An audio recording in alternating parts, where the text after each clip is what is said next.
¿Cómo están, tesoros? Bien. Bien aburridos.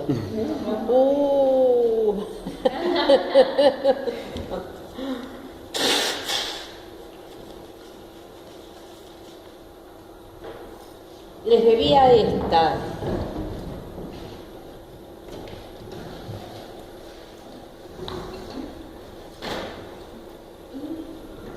Estábamos viendo el romanticismo, pero acá retornamos al neoclasicismo por un momento, que por otra parte en el tiempo se van a dar simultáneamente, y luego va a avanzar el romanticismo con más fuerza. En este caso, en el neoclasicismo, habíamos dicho que la exposición de un cadáver en un primer plano no era lo usual, puesto que inmediatamente el espectador se siente conmocionado ante la vista de un cuerpo muerto, de modo tal entonces que el neoclasicismo, que buscaba lo didáctico, la unión de lo bello y lo útil, y por otra parte la idea de iluminar por medio de la razón aquello que o la ignorancia o la superstición me obnubilara, no le convenía, muy hábilmente resolvió, que todo lo que afectara inmediatamente el sentimiento, si bien tenía que ser puesto claro para lograr el efecto pedagógico, no exacerbarlo. En este caso, entonces, tenemos una excepción, que es el hecho del cadáver en la bañera ensangrentada, que ocurrió efectivamente así, de Marat, por el pintor David, el mismo pintor que pintó Bruto y sus hijos, el juramento de los Horacios, las Sabinas, etc.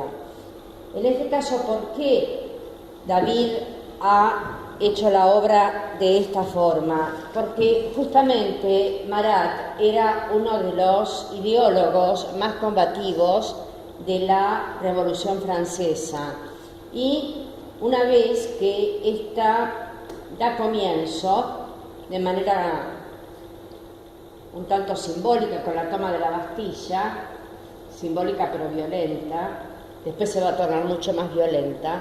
Eso ocurre en Francia. Sí, ¿es cuándo? 1789. Bien, 1789. Marat, que era médico, escribía: Sergito, ¿por qué no cerrás, corazón? Hay alguien con un brote. Gracias, tesoro. Pusieron las nieves. Pusieron las nieves, no. Marat fue, aunque no era una persona grata, no era una persona grata, tenía costados así de mezquindad del alma bastante desagradables, pero en cuanto a su labor como revolucionario, era de alguna manera uno de los más respetados dentro del grupo que comandaba las nuevas ideas frente a la difusión con respecto a las masas populares. Él incluso, a su costo, escribía, editaba una página, no le daba para más, de una especie de periódico llamado L'Ami du Peuple, el amigo del pueblo, que incluso leía en voz alta en los grandes núcleos de trabajo a la gente, para que fueran haciéndose a la idea de que tenían ciertos derechos, y esto lo va incrementando, ciertos derechos que después pasan a ser la idea de derechos absolutos, como la soberanía, la libertad, la igualdad, etc. En un momento dado, algunos de ellos, como Marat y Robespierre, que hicieron una gran labor, pero en un determinado momento cayeron en un fanatismo realmente destructivo, hasta el punto que se terminaban por votación en esa Asamblea Nacional, donde estaban representados los estados, nobleza, clero y burguesía, de acuerdo a discursos muy encendidos, se ganaban la votación a mano en alto de la muerte de uno o de otro. Incluso Robespierre terminó después de un encendido discurso, aunque no tenía razón, y aunque la defensa a Danton era muy cálida, sin embargo lo mandó a la guillotina, es decir, se terminan matando algunos entre ellos. Y Marat es de alguna manera la primera víctima, entre comillas, de estos ideólogos. No es mandado a la guillotina ni mucho menos. La gente sabía que Marat tenía una enfermedad en la piel que le aliviaba al escozor darse largos baños de inmersión, pero como ese tiempo lo quería de alguna manera aprovechar, ponía una tabla sobre la bañera y seguía escribiendo. Esto lo va a hacer, por estar en otras circunstancias, para poder seguir dibujando, y por otra parte que no se le hagan tan largas las horas del dolor. Frida Kahlo, en el siglo XX. La cuestión es entonces que una joven, Carlota Corday, entra, lo apuñala, lo da por muerto, le dice quién es, lo da por muerto y se va. Se va, no contenta y tranquila, profundamente conmocionada por lo que acaba de hacer. La apresan enseguida. La cuestión es que él reacciona, pero como médico que se da cuenta de que la herida es mortal. Entonces, en la página que tenía, comienza a escribir la fecha, el día, el mes, el año, y al ciudadano Marat, la ciudadana Marie Charlotte Corday asesinado. Y eso es lo que dice el papel que tiene en la mano, que efectivamente existe. Incluso en el rigor mortis, que quedó así apretado, que eso es lo que él esperaba, ¿no? Lo tuvo así. Y aquí podemos ver la herida mortal, el cuchillo ensangrentado ahí en un primer plano, y observamos el agua de la bañera teñida con sangre. Claramente, acá, en este cajón muy rústico que él implementaba para poner el tintero y la pluma mientras sobre esa tabla seguía escribiendo, David puso a Marat David, por supuesto, en el más alto nivel del arte, era como una especie de gran cronista además. Entonces, esta escena, él la vio tal cual.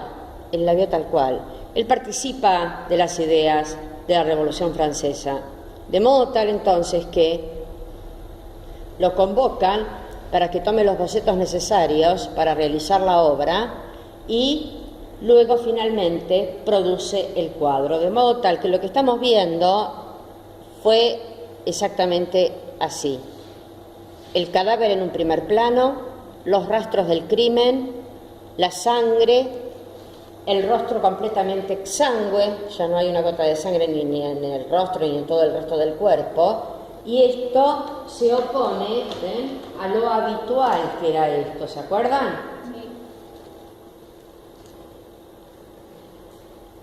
Acá Brutus, integrante de la República Romana del 509 a.C., con profundo dolor se entera de que sus hijos conspiran para derrocar la República y volver a instaurar la monarquía. Y en el momento en que entran los cadáveres, ¿cómo los ha puesto el neoclásico, que es el mismo David? A Bruto acá adelante, con una escultura en sombra de la República, y del cadáver vemos las piernas. La suficiente información como para darnos cuenta del porqué de la tensión tremenda que tiene, arrugando el papel, pisándose los pies, y la reacción emocional de este sector. Este cuadro pertenece a la época combativa del neoclasicismo y iluminismo, en el cual, a través de la imagen, se convocaba a que, independientemente de la enormidad o profundidad de los afectos de padre, madre, mujer, hijas, sí había que pelear por la República, había que hacerlo costara lo que costase.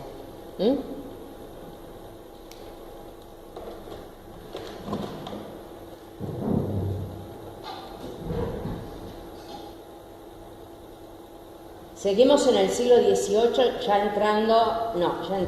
ya estamos en el XIX. Napoleón Bonaparte, que va a ser, como ya les conté, también a raíz de un cuadro de David en el que está montado en un caballo encabritado, va a ser un gran soldado para defender los intereses de la República frente a las otras monarquías que la atacan. Y finalmente termina convirtiéndose en emperador en 1804. Tenía una profunda admiración por todo lo romano, como casi todos los neoclásicos. Por ejemplo, el episodio de Brutus y sus hijos, como lo dijimos en su momento, es rigurosamente histórico. David se informaba para ir a un momento de la historia en la cual, viniendo de una monarquía, como ocurrió en Roma, viniendo de una monarquía, se instaurara una república. De modo tal que esa admiración por lo griego y por lo romano va a marcar fuertemente al neoclasicismo y iluminismo del siglo XVIII y XIX. Y aquí lo podemos ver en la construcción del famosísimo Arco de Triunfo que hizo hacer Napoleón Bonaparte en París.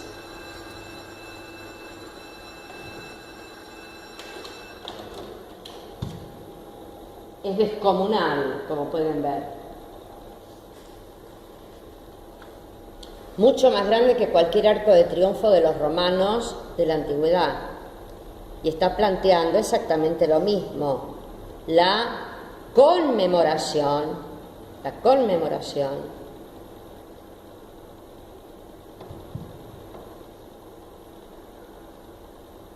del héroe y de la patria. Vamos a ver un poco estas esculturas, porque me había quedado en el tintero la escultura del neoclasicismo e iluminismo. Aquí podemos repasar, me tienen que decir ustedes, ¿qué es esto? Arco de medio punto. Arco de medio punto, abovedado, con casetones. Se dan cuenta que es tenía bien en claro lo romano, Acá, distintas instancias de las batallas en las que intervino Napoleón y que ganó para la República de Francia. Estas esculturas extraordinarias, acá está él, por ejemplo. Acá hay una guardia permanente de veteranos porque está la tumba del soldado desconocido. Es decir, a todos los soldados que han muerto y que no han sido filiados, no se ha logrado la filiación, tanto de la Primera como de la Segunda Guerra Mundial. Y por este arco pasó Hitler con todas las tropas nazis cuando tomó París durante 5 años bajo su poder.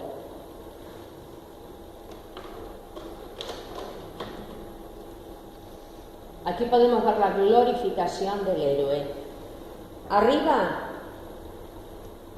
tocando un instrumento musical, aparece una representación de una mujer cuyas ropas nos recuerdan claramente a las túnicas, miren lo mismo acá, a las túnicas de la época greco-latina. Aquí está Napoleón Bonaparte, en contraposto, siendo coronado con laureles, llevando otra mujer, llevando la palma de la victoria. Véanlo.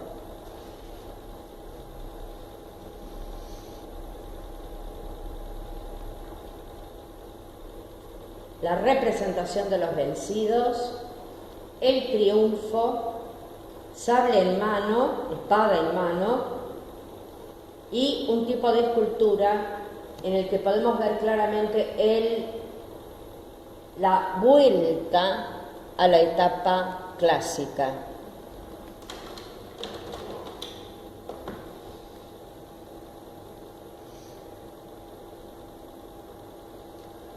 Fíjense incluso como acá una figura con una corona pone el orbe a sus pies, el mundo.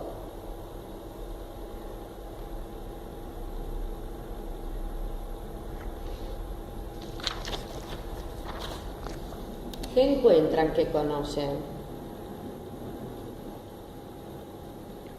Con un pie adelante.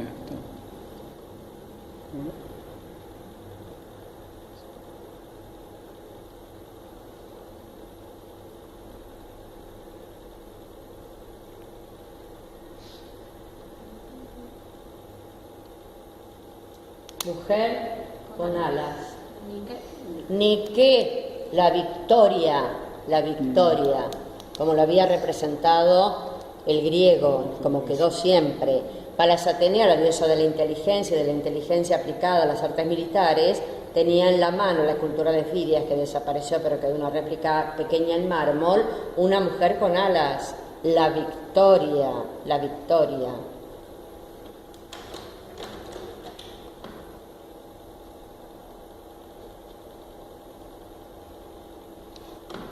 Aquí el guerrero al que se abraza y al que se acerca una mujer con una niñita muerta.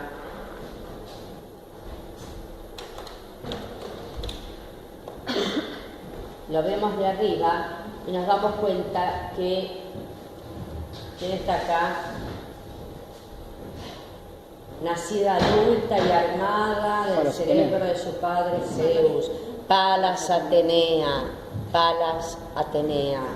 Entonces, honor y gloria al vencedor. ¿Qué crecen acá? Laureles, la victoria. Cueste lo que cueste. ¿Ven aquí el gesto de dolor y el brazo de un niñito?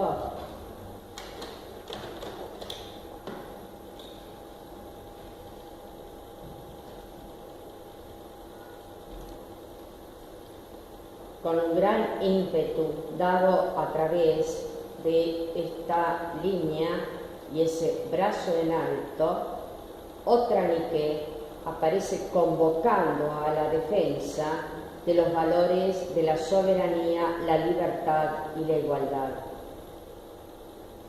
El neoclasicismo y iluminismo también tiene una parte, un costado heroico, en el sentido en que, aunque busca que predomine la armonía y el equilibrio para que de ello resulte la razón como elemento de comprensión y asimilación, más que el patos, la pasión.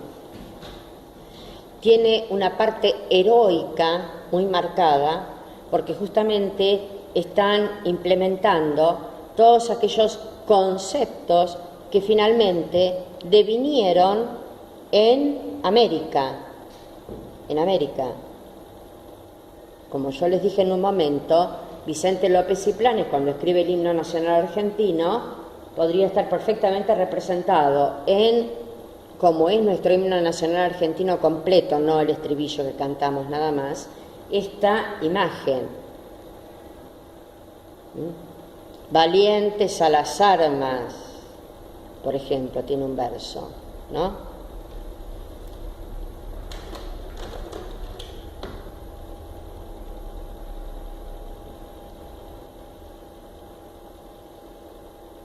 Fíjense la composición.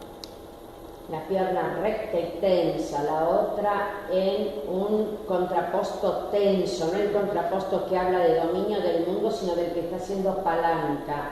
Estómago contraído, el caballo allí, la victoria. La mujer que lo quiera retener.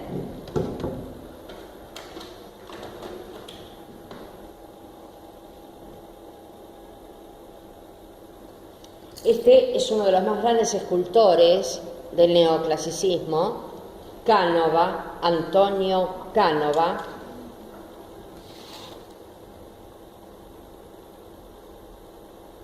Si nosotros recordamos a la escultura del barroco del siglo anterior, por ejemplo un Bernini, vemos que aquí, a través de, salvo las representaciones que vimos en el Arco de Triunfo, donde se marcaba el movimiento y lo heroico, porque era justamente llamar a la batalla, en la temática general de la escultura, en el neoclasicismo, se recurre una y otra vez a temática mitológica.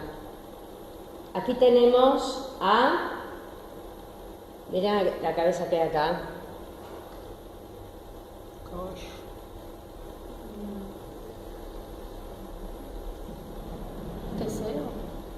claro, Teseo, el Minotauro. El Minotauro aparece muerto a sus pies y él lo contempla. Sereno dominio,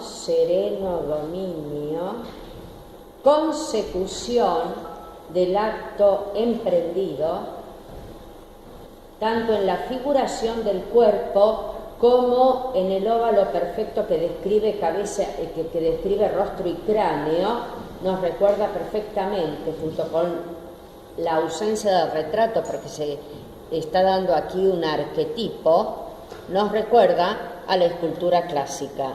Ojo, no es que en el neoclasicismo no se hagan retratos, estoy hablando de lo que ocurre en esta escultura de Canova. ¿Y por qué ha elegido esa temática? Porque es la representación, justamente, de la razón y de lo humano sobre la bestia y el instinto. Entonces, un concepto netamente neoclásico. En este caso, tenemos también de Canova un monumento funerario.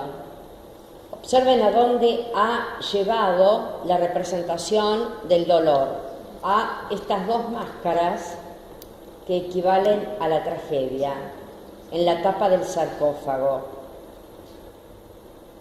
Ahora, la figura, miren qué pleguería maravillosa, la figura lleva una mano a la cabeza, la otra cuelga a lo largo de su cuerpo, lo llora en silencio y la ornamentación de los laureles y de la lira que canta a la importancia del fallecido. Si nosotros ahora, en un momento, vamos a ver representaciones de muerte por el romanticismo, vamos a ver cuán diferentes que son a esta actitud.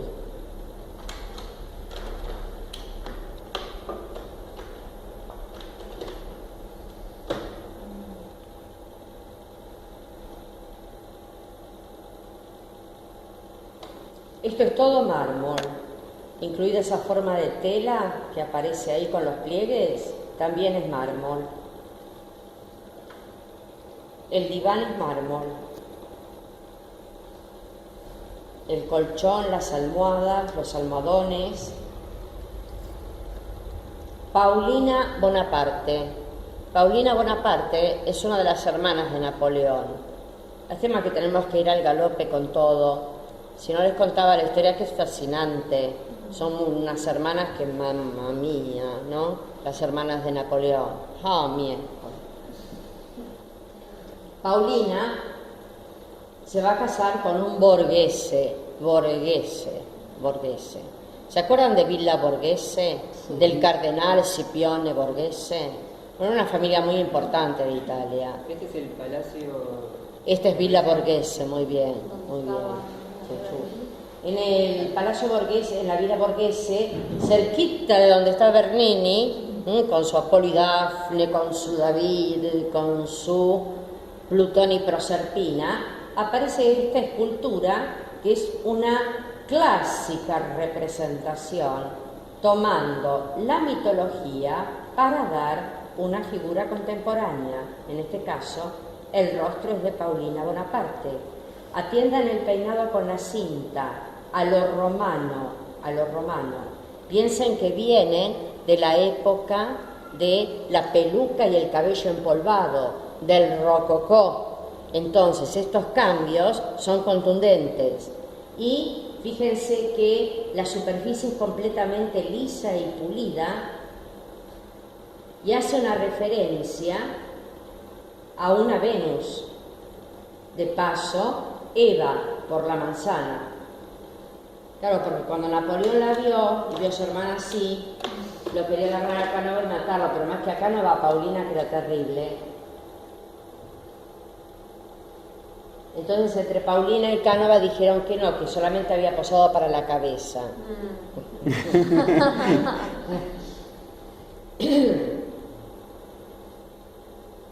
El entrecruce de las telas, la figuración de la anatomía, nos remite claramente a la escultura clásica. Aquí nos vamos acercando y ese entrelazo de cintas con el cabello recogido o suelto, el entrelazo de cintas era muy frecuente en la Roma del siglo V antes de Cristo, ¿no?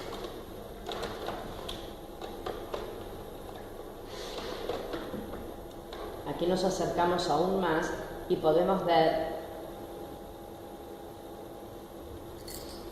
ese pulido que en este caso está buscando dar la eternización de la figura.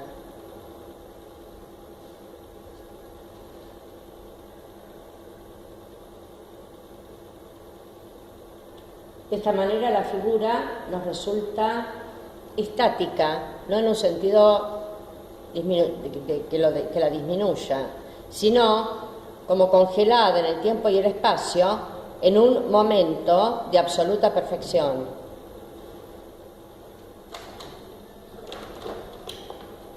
Y para que vean que se dio por toda Europa, ¿no? Y por lo tanto vino a América. Este es el rival, de alguna forma, de Antonio Cánova, Thorvaldsen, Thor, corta A-L-D-E-N.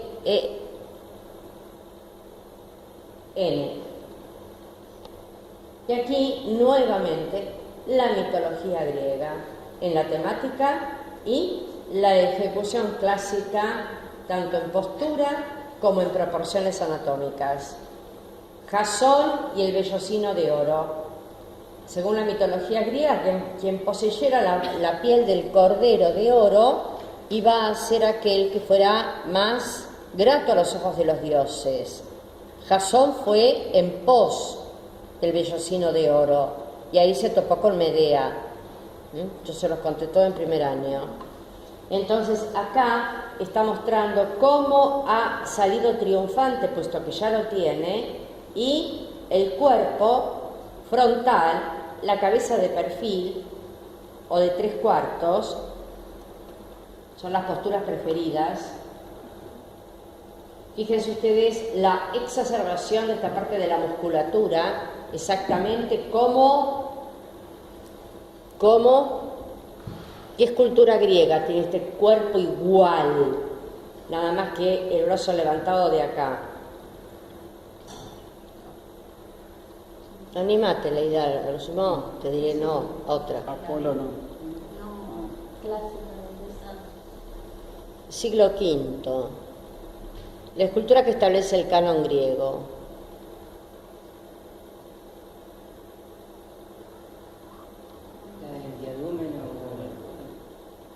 El otro. Policleto, el Doríforo. Doríforo era el portador de la lanza, tenía este brazo acá, había perdido la lanza.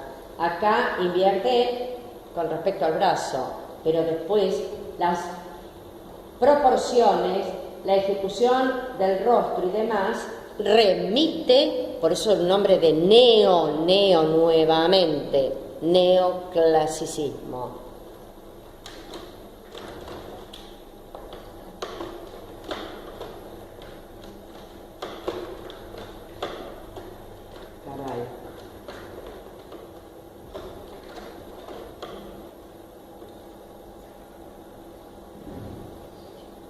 ¿Se acuerdan? Sí.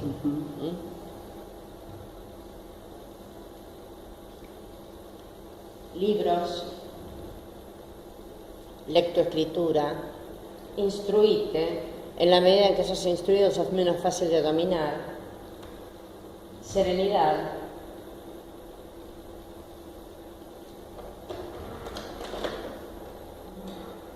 volvemos al romanticismo, Jericó,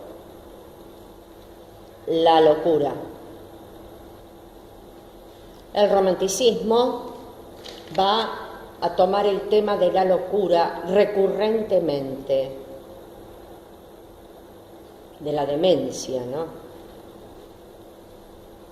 Jericó va a ser una galería de retratos en distintos hospicios que es absolutamente desgarrador y fascinante, en la que está mostrando justamente a través del ala, de la proyección del ala del sombrero, que tiene puesto sobre un trapo completamente sucio, una sombra sobre la parte superior de la cabeza, que abarca también la mirada, que está indicando de alguna manera la sombra, pero que en este caso, por la gestualidad de la boca apretada, por la mirada de reojo, nos transmite que esas sombras lo hunden en un mundo en el cual predomina el ataque y la agresión.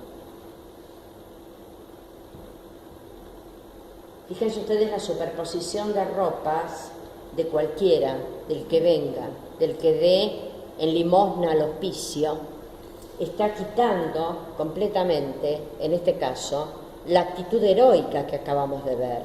Y la actitud heroica que acabamos de ver, tanto en Jasón como en todas las demás esculturas, no pasó 300 años antes.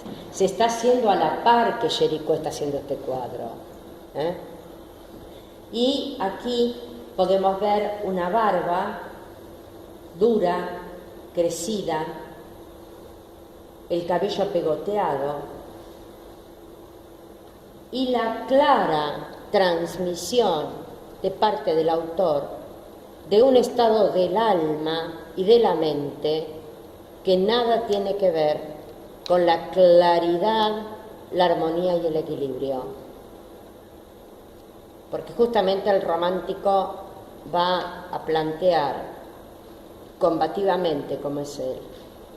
Porque ya les dije que el romanticismo, cuando se hace moda, se torna dulzarrón y suave.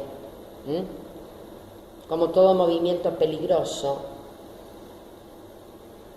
hacerlo moda lo licúa.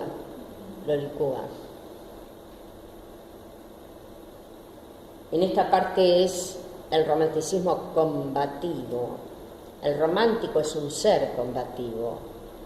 El romántico es el que no negocia jamás con la circunstancia, aunque quede en el camino.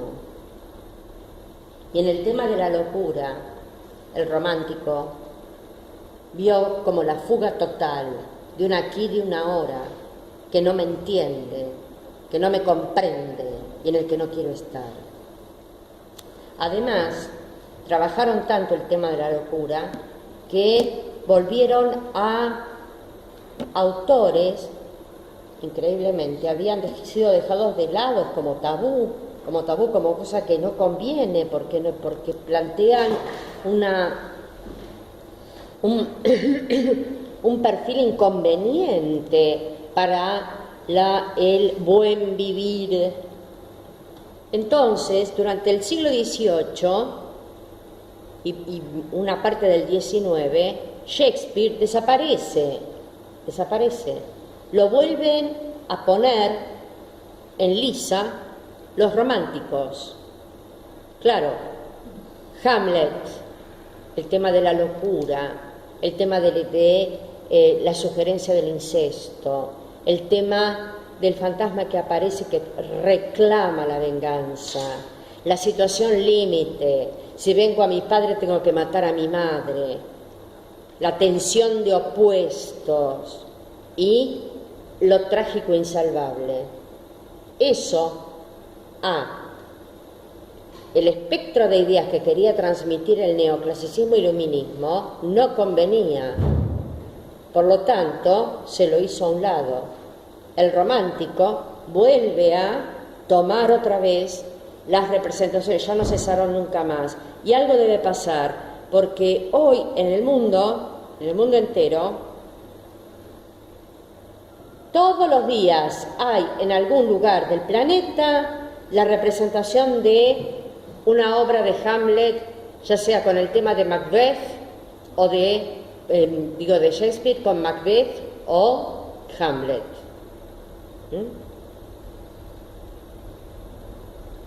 La locura, la situación que se te va de las manos por completo, el quedar partido por la mitad, metafóricamente hablando, pero con un sufrimiento bien real y nada metafórico, y tener que seguir adelante. ¿No será un espejo de nuestra realidad?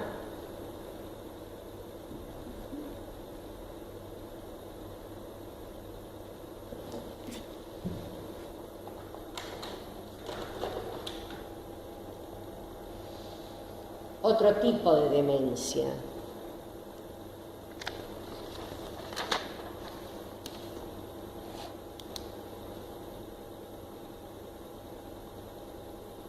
Se dan cuenta que no son motivo de ninguna manera, ni de lo grotesco, ni de lo rarito, ni de qué bien que están encerraditos. No. Jericó los pone y se pone a la par de ellos. Acá en esta anciana, con su cabello envuelto de cualquier manera, fíjense que incluso acá en la frente le sale pelo de la frente, sin dientes, y con una mirada que nos está hablando de un profundo dolor. No tiene ni siquiera la suerte de que la locura la suma en una tiniebla de la que no entienda nada. No. Es la locura para el resto. Entonces conviene encerrarla y sacarla porque es lo distinto.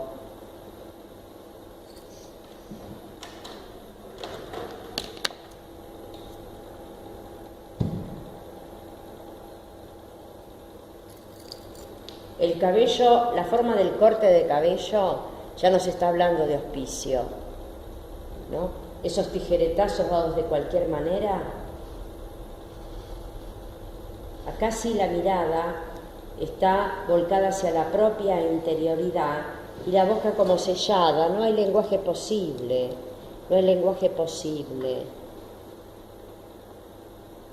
Miren que mucho habrán luchado, que a partir de los románticos, con el tiempo, se empezó a sacar a los enfermos mentales las cadenas y a dejar de darles cadenazos. Legalmente hablemos, ¿no? Porque eran tratados fundamentalmente como poseídos por el demonio. Claro, lo que es distinto de mí, lo que no entiendo, mejor lo hago a un lado, lo estigmatizo y me quedo tranquilito. Este tipo de temática la va a tomar un español que la va a llevar hasta las últimas consecuencias. Goya. El sueño de la razón produce monstruos. Es el título de toda una serie de sus grabados. El sueño de la razón produce monstruos. Es decir, cuando la armadura de lo racional que clarifica está en stand-by, empiezan a surgir los monstruos que no son los cucos de afuera, sino que están dentro de nosotros.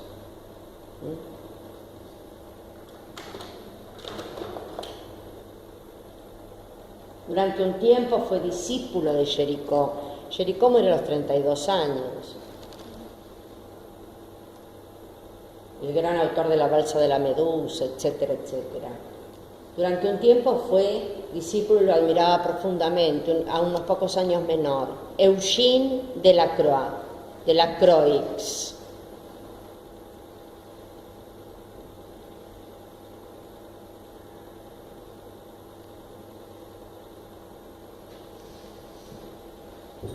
Dante y Virgilio en el infierno.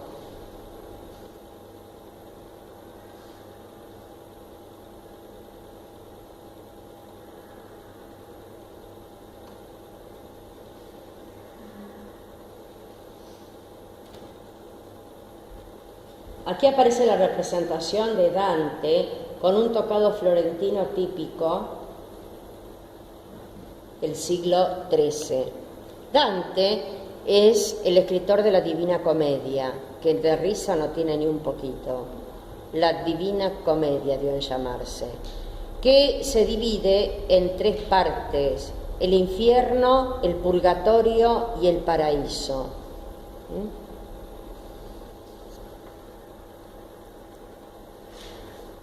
En la parte del infierno, él lo atraviesa todo, y un compañero que parece atravesar los infiernos es Virgilio.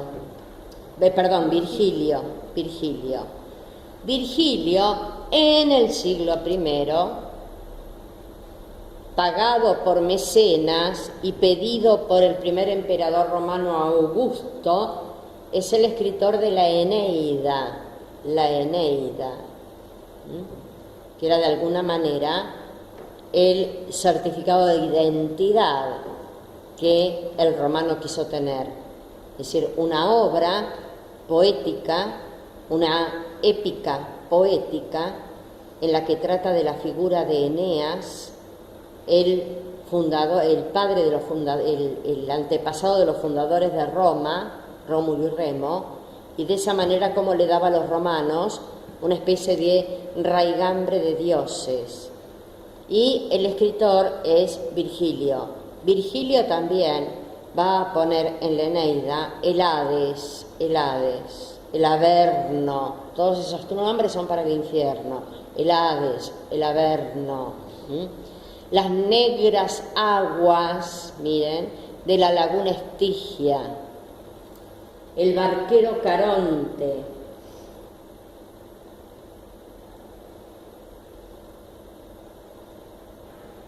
Por eso acá esta figura, que es Virgilio, aparece coronada de laureles, a la manera romana cuando se habla del triunfo. Y más tranquilo porque ya lo ha atravesado y sabe que es el horror. Toma la mano por debajo de un Dante que por la flexión de sus piernas nos damos cuenta de que apenas lo sostienen y que quiere ocultarse a ciertas imágenes y le es imposible.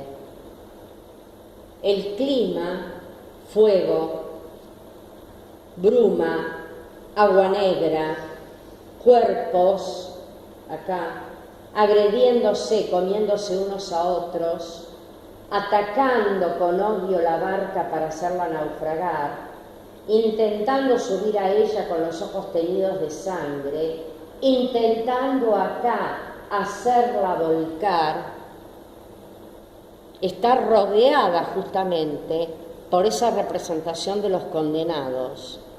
Ahora, fíjense ustedes que en Dante, en Dante, en uno de los círculos del infierno, que son círculos concéntricos, en el último círculo, es decir, en el más cercano al no infierno, pero infierno al fin, pero en el último, diciendo no tendrían que estar acá, pero no los puedo sacar, ¿viste? Y ustedes seguramente con Luquita o con Miguel lo han visto con Rodin. El beso de Rodin son ellos, Paolo y Francesca. Rodin ama la historia de Paolo y Francesca y la va a representar muchísimas veces. En La puerta del infierno, ven Rodin, otro que tiene unas connotaciones románticas, aunque una factura casi impresionista y un costado que lleva al expresionismo que deforma para expresar un estado del alma. Rodin está muy pegadito acá. Paolo y Francesca es una historia real. Paolo y Francesca son cuñados. Paolo está casada con el hermano de Francesco. Francesca está casada con el hermano de Paolo, que es un ser bastante violento y se enamoran perdidamente Paolo y Francesca. Se enamoran perdidamente y con una impetuosidad tal que les es imposible absolutamente sustraerse a la unión.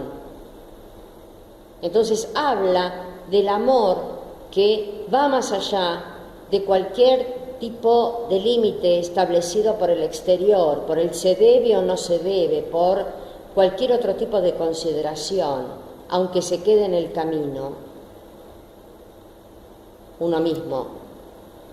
Efectivamente, los sorprende el marido y los mata.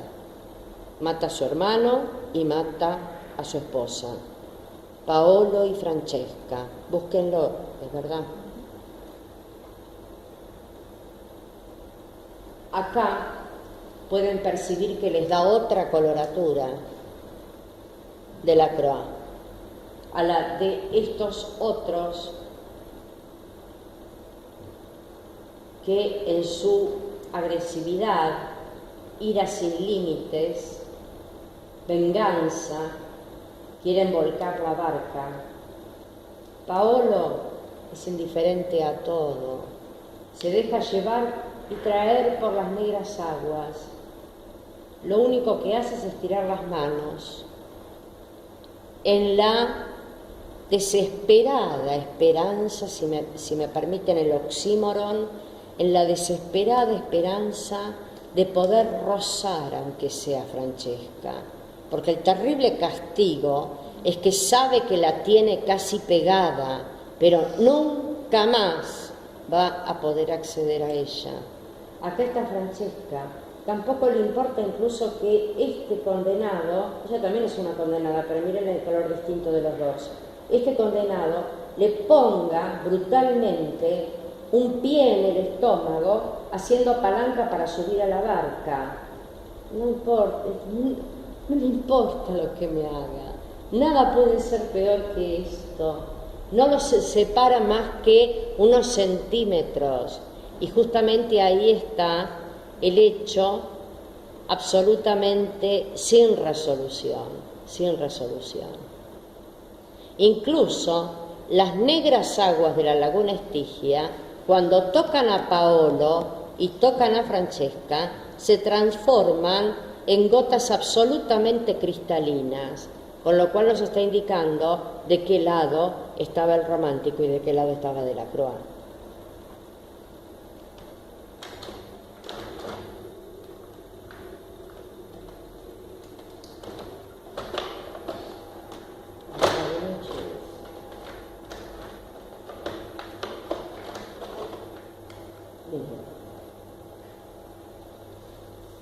Odio, un odio que va transformando las facciones.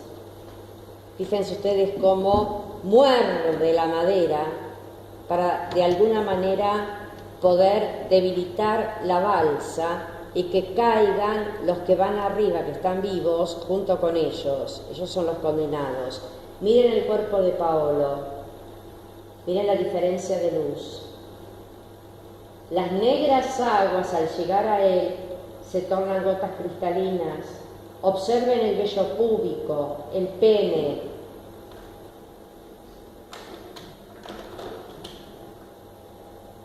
Y vean estas manos. No se defienden de nada. No intentan apartar nada. Están intentando rozar, aunque sabe que es un imposible, pero va a permanecer siempre estirando hacia atrás los brazos, porque sabe que atrás tiene a Paola, tiene a Francesca. Entonces, esa mirada de horror no es por el hecho de estar en el infierno ser un condenadito, sino por el hecho de no poder acceder a ella. Observen las gotas.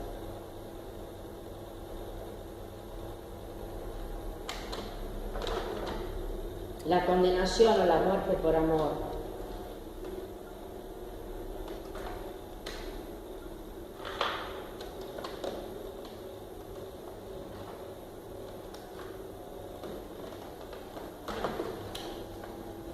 Francesca. La contraposición entre este cuerpo mucho más oscuro junto con este, que son los que se están mordiendo unos a otros, y con las gotas, como les decía antes en él, que se tornan transparentes.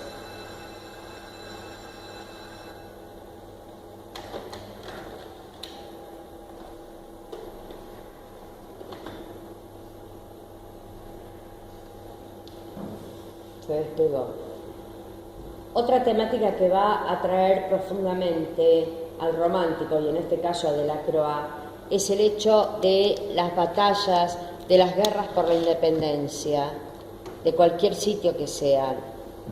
Justamente en época de los románticos, por 1800 y pico, se empezaron las batallas por la independencia de Grecia. Grecia había caído bajo los turcos, bajo el dominio de los turcos, hacía siglos. El dominio de los turcos había sido ferozmente sangriento, de manera tal que cuando empezó la independencia de los griegos, que finalmente se logró, pero a sangre, sudor y lágrimas, muchísimos jóvenes de la época de otros países acudieron a ayudar. En este caso se está dando el resultado de una de las batallas, Quíos, en Grecia, Quíos.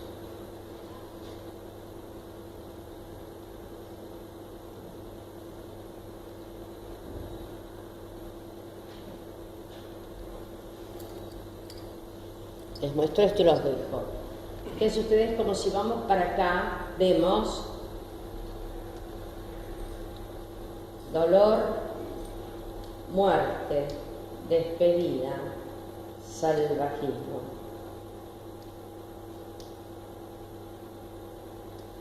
Si vamos para acá, vemos muerte, incompresión, nuevamente, despedida,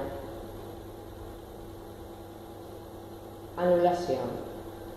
Está embebido, vean cómo lleva su mano al costado, sabe que es inminente su muerte, y aquí una niña, su hija, intenta vanamente retenerlo. Acá hay otra persona muerta a la que se aferra en un abrazo y lo besa esta otra figura. Este hombre está muerto, sin embargo su mujer obra con su cuerpo como si fuera una palanca para sostenerlo, no dejarlo caer, y llora, y sus lágrimas empapan la mano. Acá se despiden los amantes, van a morir.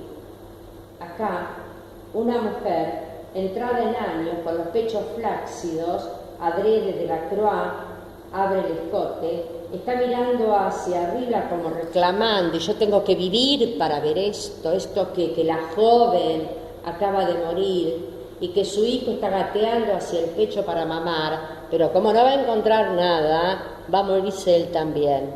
Y aquí, cerrando la composición, esta diagonal en la que muestra un caballo completamente encabritado, fíjense ustedes la espuma en la boca, que es el reflejo de la actitud iracunda y salvaje del turco, que está arrastrando con estas cuerdas con las que la ha atado a esta mujer, a la que va a arrastrar con su caballo hasta que la haga pedazos.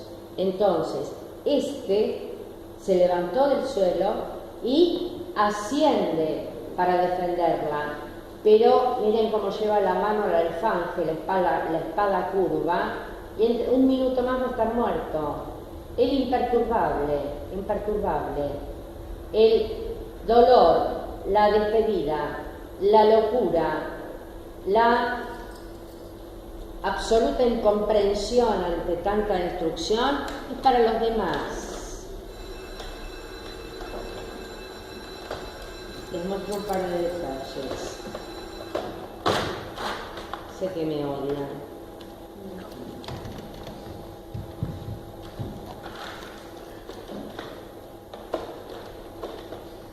Miren. Observan la coloratura de la boca, la fijeza de la muerte y ella haciendo palanca. Algo similar a lo que habíamos visto en la balsa de la Medusa, con ese padre que estaba completamente perdido en la locura del dolor, agarrando el cadáver de su hijo y no dejando que el agua se lo llevara. Lenguaje de mancha, superficie abierta, exotismo, todos elementos que el romántico va a valorar. Aquí un reclamo hacia una altura que no va a responder nada, Y acá, la joven, con la boca ya, los labios ya completamente oscurecidos,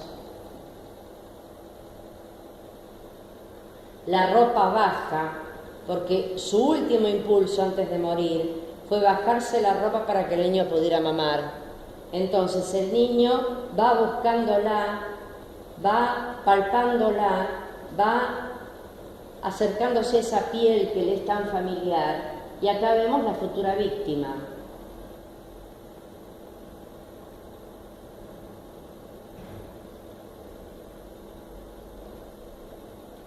Bueno, dejamos acá.